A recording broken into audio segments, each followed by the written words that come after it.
Hi, everybody. Okay, I would love for everybody to turn on their mic, if you don't mind, so that I can actually hear you laugh. And if you don't mind, let's just practice by pretending that I said something incredibly funny just now. Okay, thank you. Excellent, excellent, awesome, thank you. All right, thank you so much for joining us. The absolute best thing about MetaFilter is flagging. That's my favorite thing, because that little exclamation point, clicking that, choosing an option or typing something quick and then hitting submit, flagging means someone else is going to deal with a problem I noticed. That's the best thing in the world. Also, I would just like to flag like the last 6 years. If I could just, I don't know if it would be derail or offensive or other, but something, right? Maybe I would need to write a note, flag with note, and I think it would just be like, which might go up against a character limit. So I have to modify that. But honestly, the skill of flagging is very underrated. And you see people on MetaFilter will say, oh, I've never flagged a comment or a post, or I don't know how to do it. So, we have these initiatives. Frimble is working on improving the design, the user experience. Maybe we need more than that. Maybe we need flagging to get taught in school. All right. People say, I don't know what to say in the flag with note field. So maybe the way to fix this is to change all public school curricula worldwide to add a requirement that people have to learn how to flag on MetaFilter. I see no problems with this. No. But more people should know how to file a really, really good issue, a good, hey, please fix this bug report. This should, if we were going to teach this in school, this would not just be like in literature class or composition class, or this would be part of self-defense. Like in a gym, in a physical education. If you're ever on the other side of this, by the way, if you're reading the reports that come in, hey, this needs fixing, you will get bug reports that boggle you a little bit. Not that they're hard or mean, it's more just like, what? brainwane got a report that read in its entirety, can I click download? Can you? Sometimes a follow-up comment doesn't really feel sufficient to the situation. You want to find some other means of asking, what was the mental model that led you to this place where we both are now? Can I counterfile? Can I flag you? That feels more commensurate. There's 8 billion people on Earth, and some of them are going to flag things and report things, but some of those people seem to live in this alternate dimension that somehow connects to our version of the web. Okay, this happened to me. I was on a mailing list for my local Linux users group. I understand that was my first mistake. And I said something that another person did not like, and he replied, and he started, deja vu all over again. I finally understand why mankind has been plagued by war throughout its entire history. That was the first 2 sentences of his reply to me. And he went on, even when one generation learns something, the next one has to learn it all over again. And it amazes me we ever expanded out of a hunter-gatherer culture. Next paragraph. Anyway, no doubt that Richard Nixon would agree with you. But the rest of us consider the need for secrecy in this kind of situation as being very questionable. So I wish to say at this moment that I'm sorry. I should have disclosed to IL and to the MetaFilter fundraiser organizers and the steering committee that in addition to being Richard Nixon, I am also the cause of all the world's wars that might contravene the community guidelines. And if it does, I will accept any disciplinary action that is imposed against me, I hope with a reasonable spirit. In the cause of all the world's wars, it's almost as bad as self-linking. I'm sorry about that. I'm also sorry sometimes, but in a different way, when I do a thing that you really should not do, which is search for my own name on the World Wide Web. Do not do this. Oh. Or if you're going to do it in a buddy system, like you're mountaineering, you know, and rappelling. Each of you checks the other's knots. So like that, you have someone else do the check for your name. So if there's any awful surprise, it'll be blunted a little bit, going through your friends. So look, when I did this search, I saw a person blogging, as is their right, saying not so great things about me. Also, they're right, but I'm not as enthusiastic about it. And with a default WordPress blog, which just felt sorted, I thought I was due a little more respect than that. So they said some things. By the way, okay, so this had happened at least a year before the search that I did. The conversation had moved on, but this original blogger said some not very complimentary things about me. And then I saw in the comments people defending me, which is cool. That's neat. I was happy about that. It's multiple people, and one or two of them, I recognize their names. But then there was someone, I did not recognize this person's name at all. And I saw they said, hey, look, you're misrepresenting Sumana Harihareshwara here. And anyone who's followed her work over the long term knows they followed my work. Am I a painter? Am I somebody who started in short stories and just went into novels, followed my work? This is what happens when you work in public, I guess, right? Like when you write a lot of comments under one username, for instance, people accumulate an idea of your reputation. People, that's what it is, I guess, to follow your work, even if you don't always put everything in the same place. But I mean, that's what you're told. You start doing things like writing in public, especially in somewhat prominent online communities, and you get told these things, right? Like I've worked in a couple high profile places where they said, well, you got to be ready. The next email you send might be on the front page of tomorrow's New York Times. You got to prepare for that. Well, that's less of a concern for me than being on the front page of MetaFilter. That's where I live. That's my front lawn. And my biggest worry is not that people would be mean to me. I can deal with that. It's people who might get a bad impression of me would stop answering my asks. Ask MetaFilter is the second best thing about MetaFilter after flagging. That's the hierarchy. And by the way, it's amazing how different my attitude is when I'm asking versus when I'm answering. Because when I'm answering, half the time I'm just on my phone waiting for someone else to get off their phone. I'm just scrolling through and I see something and I take about 3 seconds to think, I think I could throw an idea in there without being a total jackass. All right. But when I am asking a question, I'm at my desk. I breathe an invocation. I pause. And then I compose.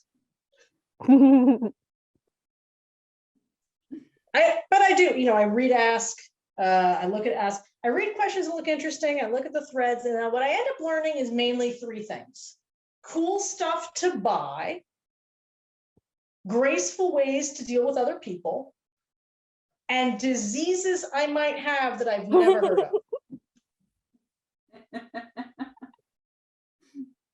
Ask is amazing for health stuff. Not that I have asked multiple anonymous questions about toenail sweat. Neither confirm nor deny. I do think, what's actually remarkable about a lot of the medical health questions we see is actually how remarkably calm people are given what they're dealing with. I think they could be a lot angrier, justifiably so. If I had a chronic illness that doctors did not understand, I would turn into a furious conspiracy theorist. I would. Okay, so because I feel like modern, at least US medicine, works fine if you have something very obvious going on with you, like you are standard issue pregnant, you will have a standard issue baby on the standard timeline. We know how to deal with this. It will emerge on such and such timetable. Or your leg is broken in an obvious way. We can see the bone, but we know what to do. If one of these things is happening, you can get put on a conveyor belt of what is the next thing that needs to happen to you. Diagnosis, treatment, payment, bam, that will work fine. But the moment the doctor kind of pauses, or you kind of hear them say, or even just think, I haven't run into this before. Or if there is not a page on a .gov website that clearly explains your condition in English and Spanish, here is this condition, here is how we know you have it, here's what you do next. If there's not a page like that about what's happening to you, you are going to have to turn into Nicolas Cage in National Treasure, only it's medical databases you need to break into. I hope you love mildly iterating search terms that you type into PubMed. And you're trying to figure it out, right? You're trying to think, you're the one who has to suggest what tests to run, but you can't just say to a doctor, I think we should run this test, or I read a paper that's, because then the doctor's like, well, look who went to Google Medical School. They think that, because you're not deferring to them, you've taken the law into your own hands, right? So you don't respect their authority or something, and they get kind of protective of that. They act like you have arrogated to yourself the role of thinking about the medical problem happening to you instead of just adhering to whatever they told you to do. So you have to manipulate them into thinking the thought that you're trying to inception plant into their head, right? Into ordering a test that you're pretty sure is going to be necessary so they can finalize diagnosis or prescribe a high dose vitamin supplement, whatever it is, right? You can't just say, I read about it. You have to say, a friend of mine said their doctor ran into this and that, or my cousin had this disease and what helped her was XYZ. You know what also works?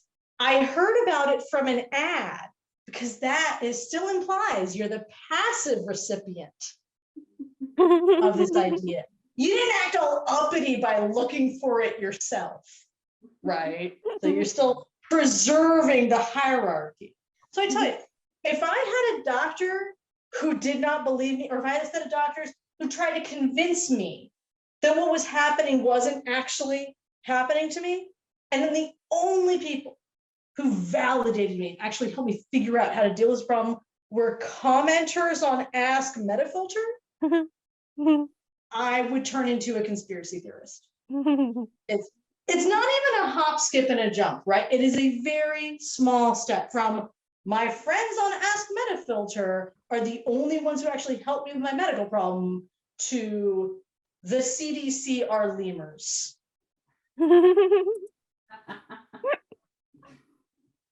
I specifically chose lemurs there because I'm pretty sure that's just wacky and not like accidentally racist or anti-Semitic.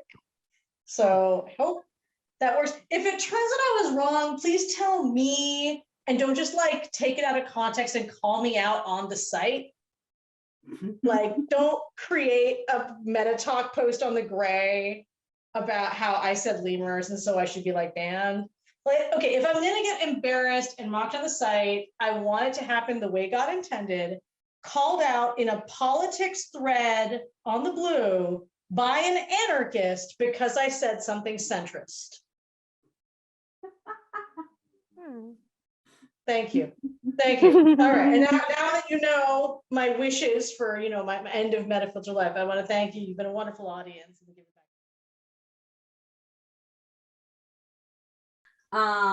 So yeah, my name is Reeya Banerjee. I am a musician and a writer.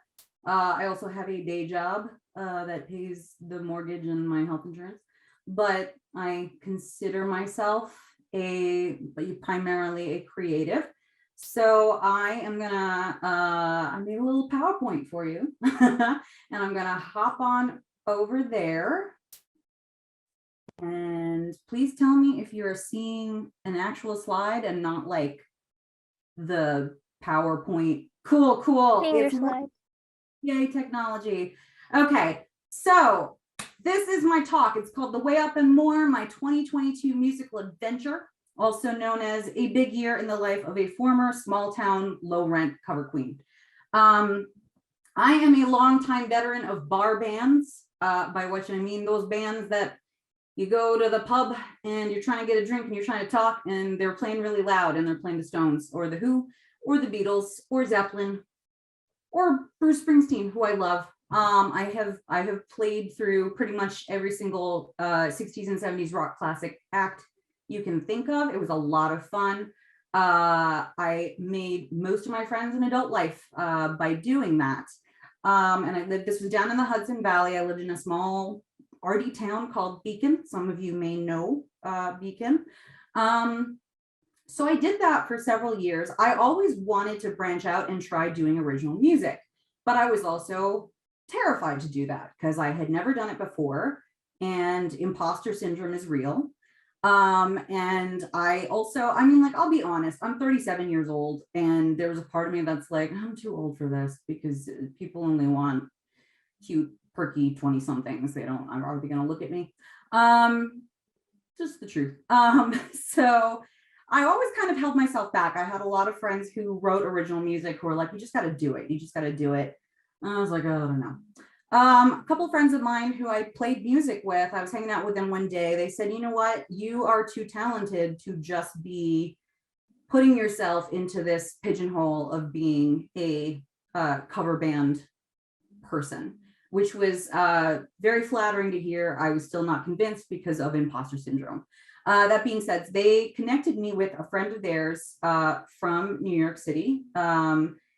His name is Luke Folger. He is a musician, multi-instrumentalist, primarily a drummer, session drummer.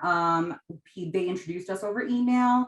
We chatted over email. We chatted on the phone. He's about my age. We had similar music touchstones, both the old classic stuff and kind of the more modern stuff that we grew up listening to in the early 90s. We're both children of the 90s. You know, we kind of were, you know, like we hit it off, and he said, you know what? I've been doing music a long time, original music a long time. I think you're cool, and I would love to help you write and produce your first original album. And I was like, sweet. That way I can do it with somebody who actually knows what they're doing. And so basically this was like late 2019, just to situate you in the world timeline. And we began to discuss in early 2020 what we wanted the album to be about. And just for some context, in leading up to 2020, the probably from 2017 through early 2020, I was going through a very, very bad time in my life, mental health wise. I'd been suffering from depression and anxiety for years. I was diagnosed with complex PTSD because of a very traumatic childhood. I will spare you the details. I was a mess. I was drinking too much to self-medicate on top of the medication that my psychiatrist gave me. Just lots of medication going on. And it started to get very dark. And I was struggling a lot by the end of 2019 when I started talking about this album. And I was having suicidal ideation. I ended up in the psych ward at Orange Regional Hospital in Middletown. They're very nice there. And upon release, my psychiatrist called me and said, do not pass go, do not collect $200. I am referring you to an intensive outpatient therapy program at Silver Hill Hospital in New Canaan, Connecticut. For those of you in the tri-state area, this is an amazing, amazing facility. They changed my life. It was 8 weeks of group therapy, specializing in dialectical behavioral therapy. I made leaps and bounds there, way more than I did in traditional talk therapy. It was amazing. It was transformative. Who I am now, completely unrecognizable from who I was 3 or 4 years ago. So when I was talking with Luke, what do we want this album to be about? I said, I wanted to be about healing. I wanted to be about the descent into the abyss of mental illness and about how I climbed up and out. So hence the way up. He said, I'll handle writing the music. I know that you're not comfortable with that, or you're not used to doing that yet, so I'll work on that. And then he was like, lyrics. And I was like, I've never written lyrics before. I'm a writer, but like, what, they got to rhyme. They got to not suck. They got to not sound stupid. So he goes, okay, how about, we know what we got 8 songs that we're going to do. We know what they're going to be about. Word vomit. Just write what you got, write what you want the song to be about, free verse, whatever you want to say, and then send it to me. So I did that, and he would take what I wrote and he would translate it and he would turn it into lyrics that rhymed, that captured the themes and the concepts that I wanted to convey. And we'd bounce back and forth with revisions, but for the most part, he always got what I was putting down. It was a really fruitful collaboration. So that was awesome. We got together February 2021 to track all of the vocals. That was actually the first time we met in person because of the pandemic.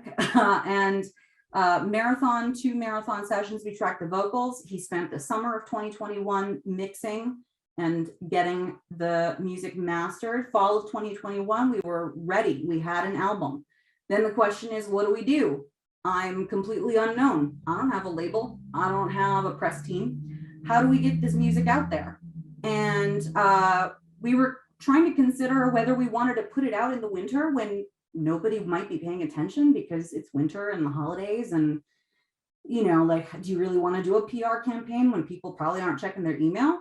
Or do we sit on it for a few months and put it out in the spring? And we thought about it and we were like, this is the first time either of us has done anything like this. We're not going to learn anything if we sit on it for 6 months. Let's just do it. Let's just see what happens. And what happened was pretty incredible. If I can get this PowerPoint to actually advance, that would be great. That would be wonderful. Come on, there we go. So it was released, this album was released on January 22nd, 2022, the dead of winter during the Omicron surge. It did attract attention. Songs from the album have been featured on WEXT radio up here in New York's Capital District, where I live now, down Radio Kingston in the Hudson Valley, my old stomping grounds, and on WFUV in the city. I've also had my music featured on 2 episodes of Bree Noble's Women of Substance music podcast, and right before Thanksgiving, I did an interview with Andy Scullin of Nippertown's Unsigned 518 podcast. Both of those are available wherever you stream your podcasts. I recommend the Unsigned 518 podcast if you want to hear me talk even more about this stuff. Maybe you do, maybe you don't. I won't judge. WEXT and Radio Kingston also have my songs in their regular daily rotation. Several press outlets did review the album as well. I don't want to, you can look at this. I feel uncomfortable reading a bunch of praise about myself because it feels icky. But you can see they seem to like what I was putting down. I will say my favorite compliment was Indie Shark said, it's as if Carole King came of age in the post-grunge era. That comment just made my heart sing. So that was really awesome. So, and then we kind of embarked on this huge year of creativity. We did 3 album release shows, 1 up here in the Capital District, 1 down in the Hudson Valley, and 1 down in the city. And, it was, again, the first 2 were smack in the middle of the Omicron surge. When I did my show in the Hudson Valley, it was at a venue that I played many, many times as a bar band person. Everyone came out and said, this might turn into a super spreader event, but we love Reeya, so we're going to be here and we're going to watch her do her thing. So this is the track listing of the record and the credits. I want to call your attention to this beautiful album art. Yes, it's my face, but it's beautiful. The artist is Yuiko Sugino. She is based in Los Angeles. She is amazing. She came in at the 11th hour because the artist who was originally supposed to do the art fell through. And so she banged this out like in 3 days. She and I were just bang, bang, bang, just bouncing ideas off each other. And this is what we came up with. It's amazing. I love her. She's tremendous. And it's just a really striking image and probably the most flattering picture of me I have. Here's my band. I call them Dinsdale now. Pretty much they used to be known as the Way Up Live Band, but as you will learn shortly, I have more music beyond the record, The Way Up. So I have changed their name to Dinsdale because I'm a Monty Python fan. My boyfriend thinks it should be Spiny Norman, but I disagree with him. So in the top picture, the color picture, you can see James Rubino. He is an old buddy of mine. I've been playing music with it for years. It's like my little brother. He's my best friend. He's a lead guitar, musical director. That's me, obviously. I sing. Daria Grace with her sexy salt and pepper hair. She's a bass player. She's an absolute beast. She's an amazing bass player. I'm also a bass player. When I grow up, I want to be her understudy. And then there on the right is Tony Senecola. He is my drummer when we do a show north of 125th Street, which is what New Yorkers consider upstate. Adam Glock, unfortunately, could not make the photo shoot where we took that color photo. He had a previous engagement. He's on keyboards, but you can see him in the lower photo all the way on the left. That is Dinsdale in the city at the bitter end. And Luke, who wrote all this material with me for The Way Up, he is the drummer when we do shows in New York City. So this is my crew. These are my people. And it's been amazing. So coming out of all of the album release stuff, James and I were chatting and he was like, we've got all this creative momentum. Like, you know, I know you want to do a follow-up album, but you know, we don't know exactly when that's going to happen. Luke's wife had they had another baby over the summer. And so he was MIA for a while because babies need you, I guess, when you're a parent. So we were kind of trying to figure out what to do next. And James was like, why don't we write a song together? Why don't we put some singles out just to kind of keep your name out there? So he and I wrote 2 songs this summer, James and I, and one of them was just released on December 1st. And it's called Mechanic of the Hudson. And I am going to play this for you now. And then once you all hear it and hopefully like it, or don't lie, I mean, I won't judge, but I hope you like it. I'll just wrap things up and I'll hand things back over to Island. So enjoy, I hope.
Disinclined, think I'll move to old Chicago.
empty living room, painted dark bordello red. The mechanic sits down next to me, but nothing more was said. I know this ain't his job, just have to carry on. Too old to be this lost. I look up and he is gone.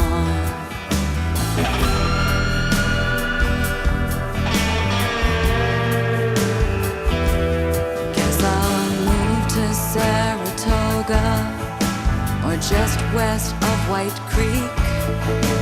There's bound to be somebody who's waiting there for me.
Flows on the wrong side.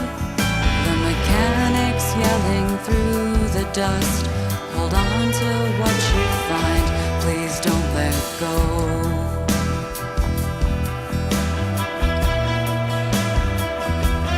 And I'm closing in on something, a thing that's kept me blind.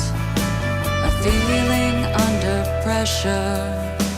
An ice pick in my mind, nowhere to go.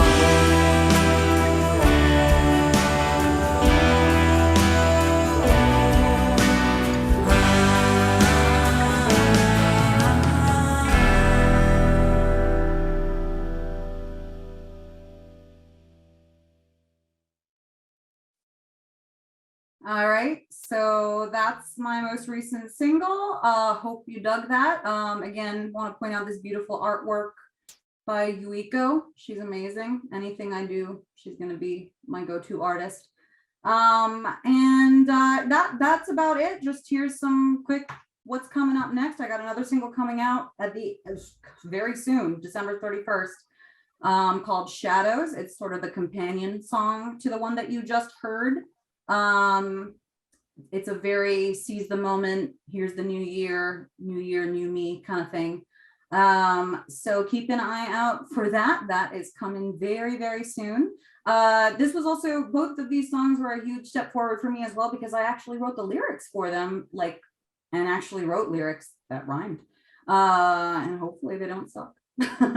So that's coming out soon. And then finally, there is a follow-up album coming in 2023. The date and the title to be determined, but we have started writing it. It's going to be in collaboration with Luke Folger, who helped me with The Way Up. And then we're going to get James and Daria and Adam from my band involved as well. In the meantime, you can find my music on pretty much every streaming platform: Spotify, iTunes, Apple Music, Pandora, Napster, I don't know. Bandcamp, if you're a Bandcamp person, come find me on Bandcamp. If you want to read any of my writing, which is another thing I do, or you want to sign up for my newsletter to get info on new releases, gigs, other fun stuff, you can visit my website. if you want to reach out to me for any reason, you can ask me a question. You can tell me you like my stuff. You can tell me you hate my stuff. I won't mind. Everyone has their own taste. That's cool. You can hit me up at the contact form on my website as well. I like to keep my MetaFilter identity separate from my real life identity. There are some people who probably can suss out who I am. Please don't out me here. But if you have figured out who I am, you can email me as well. That is fine. Thank you. That's about it.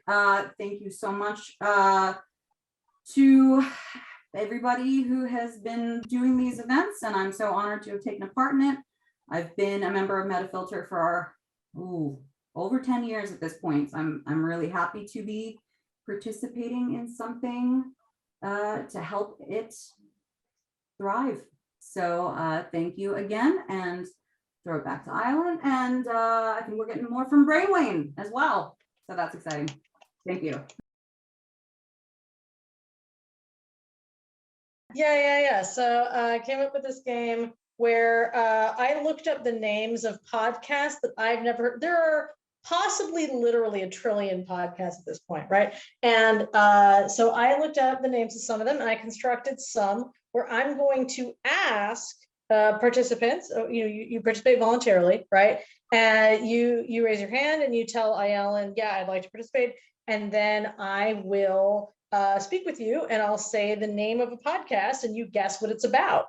And you'll probably be wrong, and that's fine. And then I'll tell you what it's about, and then we all have a laugh. Could I ask that our musician friend, Ms. Banerjee, would you be interested in being the first guest? I would, absolutely. All right. Okay, so the first one, I'm going to tell you the name of the podcast. You try to guess what it's about, okay? Okay.